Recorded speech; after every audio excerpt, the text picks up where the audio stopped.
This episode of Distraction is sponsored by Landmark College, offering bachelor's and associate programs, short-term and summer programs for students who learn differently. Learn more at lcdistraction.org. Landmark College, the college of choice for students who learn differently. And I don't view ADHD as a bad thing either, and this is what I say to kids too. I view it as really this area of brilliance or this different kind of brain that you're trying to figure out how to work with without squelching. Hello, this is Dr. Ned Hallowell, and welcome to Distraction. Today, I'm thrilled to invite onto the show a new friend, but a woman who's been working in the trenches of life for an awful long time. She is a child psychologist and the author of a wonderful book, memoir, entitled Raising Will, Surviving the Brilliance and Blues of ADHD. It's such a wonderful human story. It's more a book about life than about ADHD, although ADHD does figure into it. But she's Will's mother and the author of the book Raising Will. And she does all sorts of other things. But I told her that I would let her tell whatever she wants to tell. She's a extremely intelligent, extremely kind, extremely accomplished woman, and it's my pleasure to welcome to Distraction Dr. Katherine Cui. Wow, thank you so much for that introduction. Thank you. Well, unlike you, I got into writing later. I feel like, reading your book, because I come from a crazy family, your writing interest was so early in your career. And mine came, I wrote and did all kinds of writing, kind of more scientific writing, getting a doctorate. And before my doctorate, I was doing a lot of, I did a lot of work in biology and anthropology and social sciences, but I didn't view myself as someone who would write a book at all. So that's the funny thing about this, is that I started writing this as just a self-help thing to myself. But I've been practicing as a child psychologist for 20 years, and then I have specialized in the area of pediatric neuropsychology. So just really looking in depth at how kids learn, and really the psych part as well as, their emotional development too. So that's what I've been doing for a long time. Again, for our listeners, neuropsychologist is a subset of psychology, and want to tell them what a neuropsychologist is? Sure. Neuropsych, it's been the best thing I could have done as a psychologist, because it is a way of assessing kids more in depth than doing like a standard IQ test. And IQ tests, quite frankly, aren't most of the time that helpful, because usually with our kids, well, they're helpful if you don't look at the full scale as being the end all. But for me, I learned so much about kids, particularly kids with ADHD, all of these aspects of how they learn, where processing speed and working memory. And that really, by looking at their learning, I could then tailor recommendations for their team. Like for our son, for example, really strong verbal skills, but like asking him to copy something from the board. Oh my God, right. And that showed up in his neuropsych testing. In fact, it's in my book. My husband is saying to the neuropsychologist, he's like, "What is coding?" And that's the only thing my husband asked, because my son just bombed this subtest, and he barely scored like anything on it. And my husband was like, "I need to know, what is this?" And it was a subtest that looks at processing speed. And then knowing that helped a lot in my son's, it helped him throughout school with being able to get certain supports like added time, or a lot of the things that we know kids with ADHD need. Right. Well, then, why don't you tell us the story of Will by way of telling us the story of Katherine? Well, so he came into this world, and I came from a family of sisters, And he was a guy that really from the very beginning, I was not sleeping because of this baby who wanted to be observing the world, and he really still is a lot like this. He wanted to be facing out and having me kind of march around, like walk around in this tiny house we lived in at the time, and just like move around with him. And so if I was moving, then he was fine. And so like all my baby weight just fell off like immediately. And people were thinking, are you okay? And I'm thinking, I don't know. I can't seem to stop moving. This baby is not really wanting to sleep much, and he's not miserable, but he's just he's blabbing away like in his bed. I mean, he's just alert. And so we, just sort so of this thought, was well, early. Early, and I did not suspect ADHD because I didn't know anything about all of this back then. I was just getting my degree. Right. But I knew that he was very exhausting, and I was relieved that even people that were like teenagers, I kind of thought, it's not just me, because people would babysit him, and they would be like, how do you do it? And so he was super dear and sweet and articulate and a loving little guy.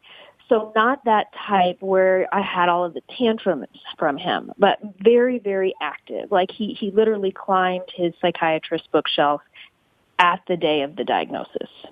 He saw something at the top. It was this wooden man that had like the bendable arms and legs, and he didn't say anything to anybody. He just, all of a sudden, he was just up there. Yeah. So that was our experience with him. And then kindergarten started, and they came to me after that year. We had him in a private kindergarten, and I had a meeting, and the teachers looked very solemn, and they just said that there was something not right.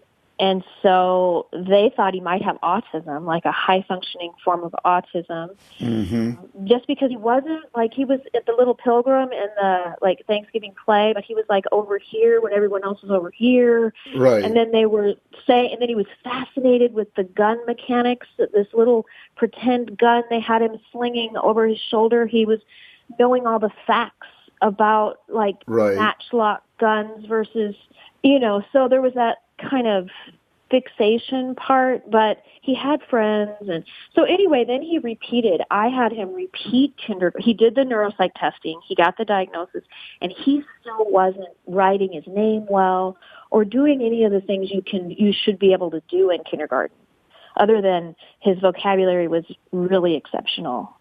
So anyway, he repeated.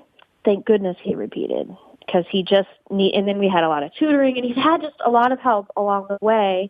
I mean, my husband just was with him in Oberlin visiting him, because he goes to the conservatory as a jazz blues guitarist there, and he's in the college there, and my husband came home and he was exhausted.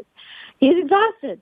My husband is. So, I mean, that's kind of our experience still is, if you were at a party and you were by Will, he's not like manic acting, but he has a certain energy, which is what I see in people with ADHD. There's this energy about him that, for me, if you met me, you'd be, oh, hi, I kind of remember you.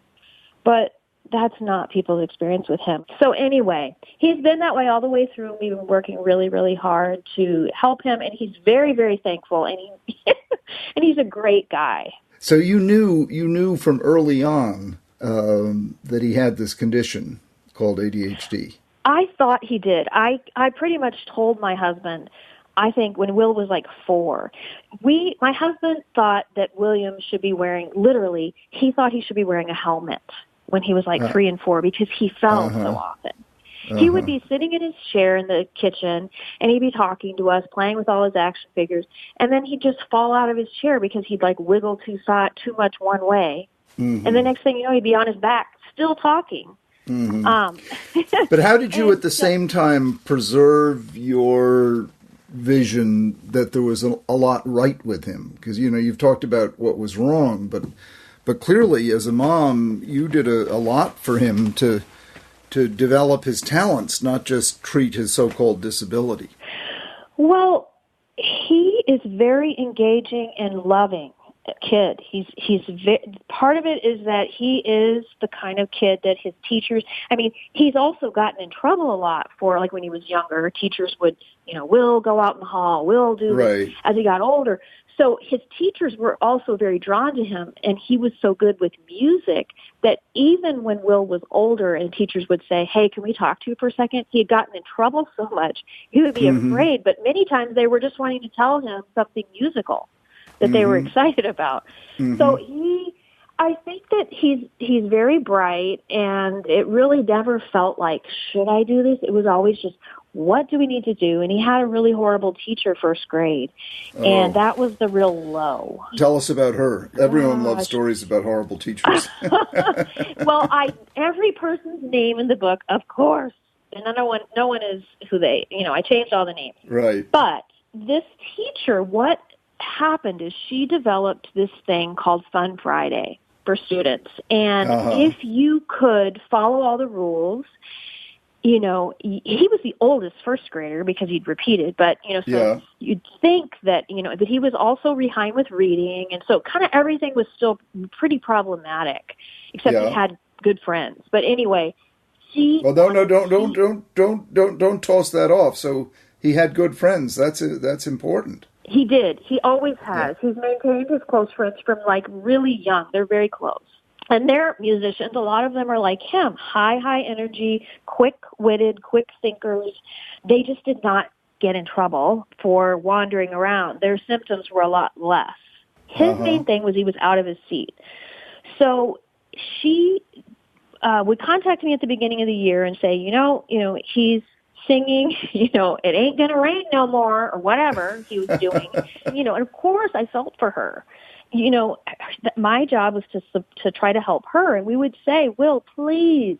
Well, he was already taking medication at this point, and it wasn't working well enough, and the dosage, when we got it higher, he got a tic, and so there was just all kinds of issues that we were trying to address but weren't working. So she had this thing called Fun Friday, and if a student behaved all week, they could participate. Well, almost everyone except about 3 students a week participated. It was something that was achievable for typical kids. But William never, ever could do it. And, he did not complain much about it. We used to ask him, how did it go? Did you get to be part of Fun Friday?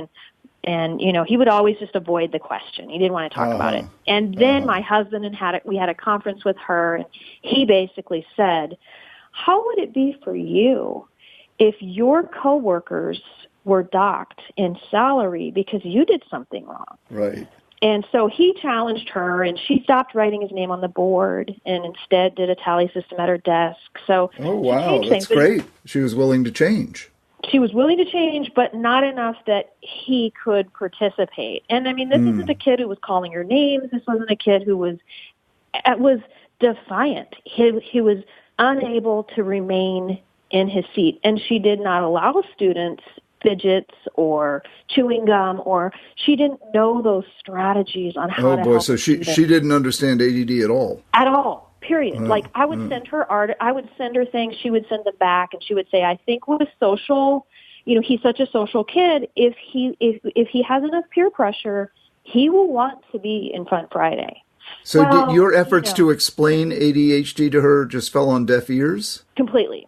I do believe she thought she was doing him a huge favor. She was just rigid, and I don't believe, clearly she didn't understand ADHD. And his next teacher, right away for second grade, she had him doing things for her in the classroom, and she had him standing by his desk, and she befriended him the first day, this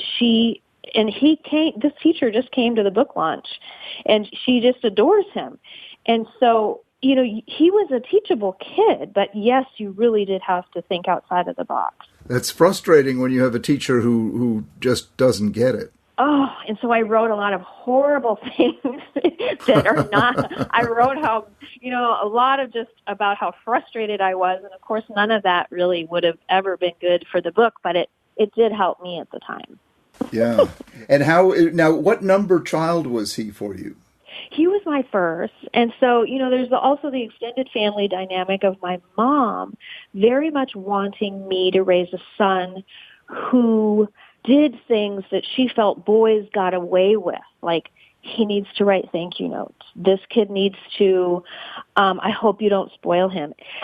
So I had a lot of pressure from extended family not quite getting it either. She both totally gets it now. But really I had to say to her, I'm not going to talk about if he has the diagnosis anymore, Mom. I refuse. He does. And I know you wish he didn't and that this was a phase or something. But so I had to do a lot of kind of talking with extended family. So explaining it to your mother in a context of her, A, not understanding it, and B, wishing he didn't have it. That's pretty tough. I think she must have wished he didn't have it because she kept thinking it was his fault. She kept saying, he just seems like he's so attention seeking. But it wasn't like your kid that's like, hey, look at me. I'm not sure. I think she felt bad for me and she just hoped that it was something that we wouldn't be dealing with. Did you feel bad for you? I mean, I wanted her to just accept it. And so right. when I made the diagnosis of ADHD myself, they talk about some of these things with me. Like my parents don't believe in it. They think that all these kids are medicated. And, I see a lot of rural family. I see people from all over. And I have to say to them, your job is not to make anyone believe that your child has ADHD. You can't do that. You can provide right. education. You can, but you don't have to take that on. Right. Right. And you can try to educate. Not. Yes, do educate. Right. Exactly. And the people say they don't believe in it. I say to them, look, it's not a religious principle. It's not a matter of believing in it or not. I mean, it's like the people who say they don't believe in dinosaurs. I mean, then you just sort of declare yourself as ignorant and proud of it. Right. So right. And so we have to try to bring the knowledge we have in a way that other people can receive it. Yeah, I try to be pretty forgiving because I do think that it is, as much as you and I have been absorbed in, we've been in this world of learning about ADHD for a long time. It is true. I just did a talk and a teacher of many, many years came up to me at the end and said that's the first time she ever knew it was a neurological diagnosis. So, Katherine, I was saying, fast forward, tell us where Will is today. He is a student at Oberlin in Ohio in the conservatory there. So he's like a bit of a different kind of student because it's jazz. So as Will describes it, he's basically surrounded by a bunch of jazz virtuoso dudes when he's a blues guy. Uh-huh. But he's figuring it out, and his instructor Bobby, who is the head of the jazz department there, he's a guitar jazz guy, is a really good fit for Will. So that's what he's doing. He's learning jazz and playing hard with music, and then doing the college too. So that's his story. And my husband just got home and he said, he seems more grown up. He's definitely growing up. Well, it's a wonderful story, but it's also your story. How do you think it all changed you? Oh gosh. Well, first of all, I'm a lot more. There's no way I would have understood ADHD the way I do, and I don't view ADHD as a bad thing either. And this is what I say to kids too. I view it as really this area of brilliance or this different kind of brain that you're trying to figure out how to work with without squelching. Yes. And Will is like a tough. He's a guy I'm learning a ton from, and he's also a huge support to me. Like he kept saying, "Mom, you got to just finish this book. You can do it, Mom." Yeah, that's he wonderful. Really encouraged me. Wonderful. Just finish it. And he's been really okay with me when people ask, "How is he with you writing this?" He's very frank. He doesn't view it as much about him as really about a family. Well, it is, and it's a wonderful story, and I really recommend it to listeners. Raising Will, Surviving the Brilliance and Blues of ADHD. It's beautifully written as well. You're a really good writer, Katherine. Oh, thank you so much. All right, well, that's our show for today. We're closing today's episode with some original music from Katherine Quie's son, Will.